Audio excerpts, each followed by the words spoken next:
ભરૂચ લોકસભા બેઠકને લઈને કોંગ્રેસના નેતાઓ નારાજ હતા ત્યારે આજે ચેતર વસાવા એમને મનાવવામાં સફળ રહ્યા છે। નમસ્કાર, હું છું હિમાની, આપ જોઈ રહ્યા છો ન્યૂ ગુજરાતી ન્યૂઝ। ઇન્ડિયા ગઠબંધનની રચના બાદ ગુજરાતમાં 2 લોકસભા સીટો પર આમ આદમી પાર્ટીના ઉમેદવારોની જાહેરાત થઈ હતી।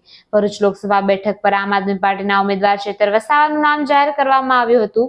શરૂઆતથી જ કોંગ્રેસ પાર્ટી તરફથી આમ આદમી પાર્ટીના ઉમેદવાર ચેતર વસાવાને ખૂબ જ સમર્થન આપવામાં આવ્યું હતું, પરંતુ સાથે સાથે કોંગ્રેસમાં ભરૂચ જિલ્લાના કેટલાક સિનિયર આગેવાનોએ ચેતર વસાવાને સમર્થન આપ્યું ન હતું અને એક માંગણી સાથે નારાજગી કરી હતી કે ચેતર વસાવા કોંગ્રેસ પાર્ટીના ચૂંટણી ચિહ્ન હેઠળ ચૂંટણી લડે, પરંતુ આજે કોંગ્રેસના નારાજ આગેવાનો દ્વારા ચેતર વસાવા સાથે એક પત્રકાર પરિષદનું આયોજન કરવામાં આવ્યું હતું। તેમાં કોંગ્રેસના આગેવાનોએ વિવાદનો અંત લાવી ચેતર વસાવાને પોતાનું સમર્થન જાહેર કર્યું છે।